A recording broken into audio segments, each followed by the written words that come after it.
नमस्ते, मैं अविनाश, एक आम इंसान जो अपनी जिंदगी में खुश था। मेरा परिवार छोटा सा था।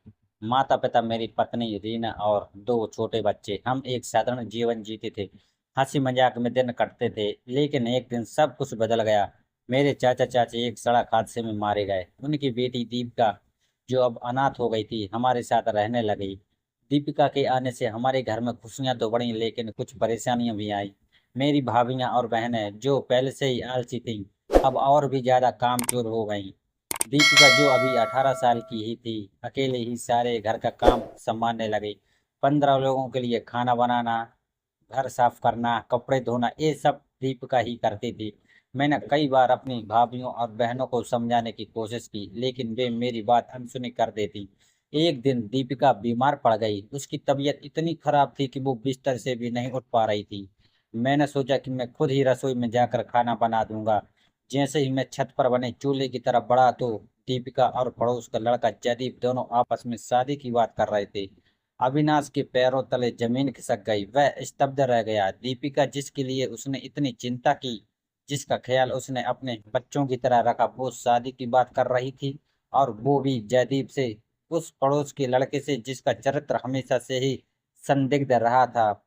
अविनाश ने गुस्से में दीपिका को डांटना शुरू कर दिया। उसने उसे समझाया कि जयदीप सही लड़का नहीं है, वो उसे सिर्फ इस्तेमाल करना चाहता है। लेकिन दीपिका अविनाश की बातों को मानने को तैयार नहीं थी। तुम्हें क्या पता, दीपिका ने रोती हुई कहा। तुमने कभी जयदीप को नहीं समझा। वो मुझसे प्यार करता है, वो मेरा ख्याल रखेगा। अविनाश और दीपिका के बीच बहस तेज होती गई।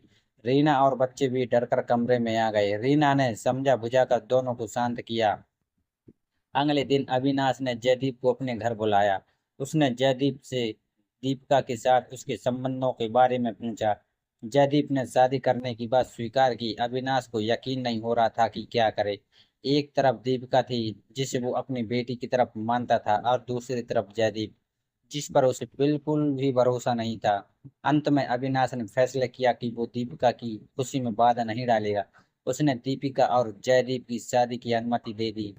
शादी के बाद दीपिका और जयदीप अपने नए घर में रहने लगे। शुरुआत में सब कुछ ठीक रहा। जयदीप ने दीपिका का ख्याल रखा और दोनों खुश दिखे। लेकिन कुछ ही महीनों बाद जयदीप का असली चरित्र सामने आने लगा। वो शराब पीने लगा और दीपिका को मारने पीटने लगा। दीपिका ने अविनाश से मदद मांगी, लेकिन अविनाश ने उसे समझाया कि अब वो उसका कुछ नहीं कर सकता।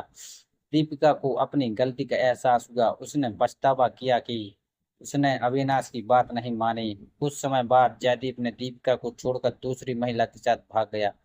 दीपिका पूरी तरह टूट चुकी थी।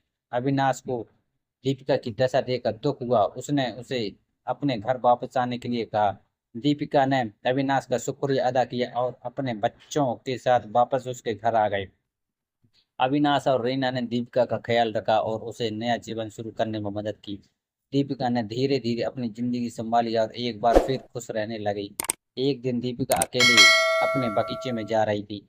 तभी जयदीप ने उसे पकड़ लिया और बलात्कार करने की कोशिश की। अविनाश, जो बगीचे में काम कर रहा था, अविनाश ने दीपिका की चीखें सुनी। वो दौड़ता हुआ बगीचे में पहुंचा और जयदीप को दीपिका के ऊपर झपटते हुए देखा। अविनाश का गुस्सा सातवें आसमान पर पहुंच गया। उसने जयदीप को धक्का देकर दूर कर दिया और उसे जमकर पीटा। जयदीप की चीखें सुनकर आसपास के लोग इकट्ठा हो गए। उन्होंने बीच बचाव कराया और जयदीप को पुलिस के हवाले कर दिया। दीपिका डर के मारे कांप रही थी। अविनाश ने उसे गले लगाकर सांत्वना दी और कहा कि चिंता मत करो, मैं तुम्हारे साथ हूँ। कोई तुम्हें कुछ नहीं कर सकता। पुलिस ने जयदीप को गिरफ्तार कर लिया और उसके खिलाफ मामला दर्ज कर लिया। दीपिका को मेडिकल जांच के लिए अस्पताल ले जाया गया। डॉक्टरों ने दीपिका की जांच की और बताया कि वो सुरक्षित है। अविनाश ने दीपिका को घर ले जाकर उसे आराम करने के लिए कहा।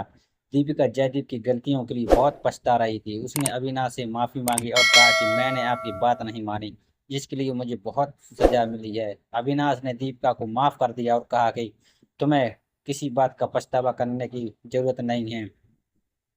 गलती तो सभी करते हैं, अब तुम ठीक हो जाओ, यही सबसे जरूरी है।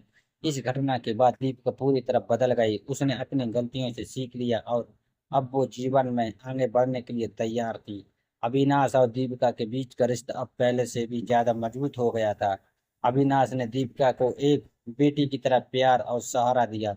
तो दोस्तों यह थी आज की कहानी। अगर आपको मेरी कहानी पसंद आई है तो कृपया मेरे चैनल को सब्सक्राइब करें और घंटी दबा कर सभी नोटिफिकेशन चालू कर लें, ताकि आपको अगले वीडियो की सूचना सबसे पहले मिल सके। आपके प्यार और सपोर्ट के लिए धन्यवाद।